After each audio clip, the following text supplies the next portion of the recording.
कौशल प्रशिक्षण के दिवस 3 के प्रतिवेदन के रूप में आज हम आपके सामने प्रस्तुत हुए हैं। मेरा नाम मीना सिंह, उच्च प्राथमिक विद्यालय सिवलिया, सुत्रौली, कुशीनगर। आज दिनांक 25/11/2024 को जनपद स्तरीय 4 दिवसीय जीवन कौशल प्रशिक्षण का तृतीय दिवस था। हर प्रशिक्षण की भांति इस प्रशिक्षण के तृतीय दिवस की भी शुरुआत ईश्वर वंदन के साथ हुई। इसके उपरांत राष्ट्रगान और अभियान गीत, जो शिक्षक हैं हम शिक्षा की तस्वीर बदल देंगे, बहुत जोश और जज्बे के साथ सबने मिलजुल कर गाया। प्रशिक्षण की शुरुआत में अर्चना मैम ने एक रुचिकर गतिविधि कराई, पेपर स्निचिंग की, जिसमें पुरुष वर्ग और महिला वर्ग की तरफ से 2 लोग विजयी हुए थे, इसमें मैं भी थी। गतिविधि के माध्यम से मैम ने इसकी हर एक पहलुओं को और इसकी स्कूलों में उपयोगिता को समझाते हुए पारस्परिक संबंध के भाव को समझाया। इस गतिविधि से हमने यह देख सके कि कौन कितना अपने कर्तव्य अपने लक्ष्य के प्रति केंद्रित था, कौन कितना सक्रिय था, किसने पारस्परिक संबंध किस प्रकार निभाया। इससे हम बच्चों को की रोचकता और क्रियाशीलता और बॉडी पार्ट्स इत्यादि को लेकर भी स्कूलों में इस गतिविधि को कर सकते उपयोगी रूप से। इसके उपरांत पारस्परिक संबंध की समझ पर सबने अपने अपने विचार रखे और चर्चा परिचर्चा की। इसके उपरांत चायकाल हुआ और चायकाल के बाद पुनः हम प्रशिक्षण में प्रस्तुत हुए। चायकाल के उपरांत प्रशिक्षण की अगली कड़ी में तनाव प्रबंधन, जो एक बहुत महत्वपूर्ण बिंदु है, इस पे चर्चा परिचर्चा और इसके जीवन में उपयोगिता विशेष महत्वता पर सबने अपने विचार रखे तथा पुनः अर्चना मैम ने एक तनाव प्रबंधन में सही निर्णय की क्या भूमिका है, इसके लिए एक सुंदर उदाहरण एक गतिविधि कराई।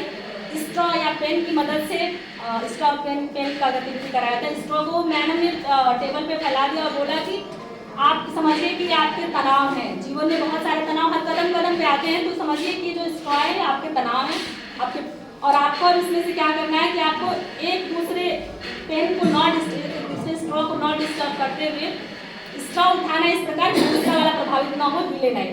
तो इसमें कई महिला और पुरुष वर्ग से लोगों ने इसमें अपने अपने आगे समझ के अनुसार किया। और इसके बाद हमने इस गतिविधि द्वारा हमने तनाव को किस प्रकार हल करें और इसकी बेहतरी किस प्रकार से सीख सके, इस पर हमने चर्चा की। इसके उपरांत बबलू सर ने समझाया कि तनाव कितना प्रभावित कर सकता है हमारे शारीरिक और मानसिक स्वास्थ्य को, अगर हम इसे सही ढंग से और सही समय पे इसको प्रबंधित न करें। सर ने बताया कि तनाव की 4 अवस्थाएं होती हैं, जिसमें न्यूनतम तनाव जो अभी शायद नहीं होता है, इसको मुश्किल ही है। सामान्य तनाव जनरली सबको होता है, सभी को जीवन में जीवन जी रहे हैं तो हमको तनाव तो होता ही है। तीसरा जो था अधिक तनाव, और चौथा जो स्टेज था जो बहुत चरम था, जो अत्यधिक हानिकारक हमारे लिए, तो चौथा था आपका अत्यधिक तनाव जो था। सर ने बताया यह सभी ने माना कि तनाव को हम स्वयं व्यवस्थित तरीकों से प्रबंधित करके ही दूर कर सकते हैं। इसके उपरांत कुसुम मैम ने कई सुंदर गतिविधियां कराई, जिसमें चलो घूमने मन ही मन, जो हमने अपना टूर विजिट किया, मन ही मन चले गए थे कहाँ कहाँ। दूसरा जो था वो मूव एंड फ्रीज की गतिविधि कराई, और तीसरी जो गतिविधि कुसुम मैम ने कराई थी वो थी हंसी ठहाका, जिसमें सबने कितने देर तक कौन किसको हंसा सकता है और हंसने से क्या हमारे शरीर पे पॉजिटिविटी आती है, सबने इसको बहुत रोचक ढंग से किया। उसके उपरांत हमारा भोजनावकाश हो गया।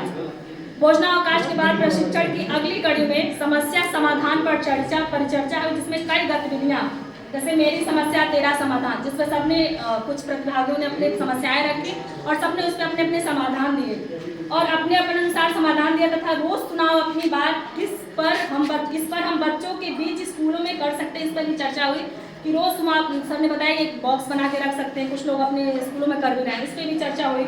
हर दिन एक नया कप्तान, सर ने एक उदाहरण भी दिया था कि एक बच्चा था जो बहुत शरारती था, उसको कप्तान बना दिया गया, फिर वो बाद में सुधर गया, उसके ऊपर जिम्मेदारी आई तो भाव पैदा हुआ, तो और उस तरह की बहुत सारी गतिविधियां जो इस तरह से कराई।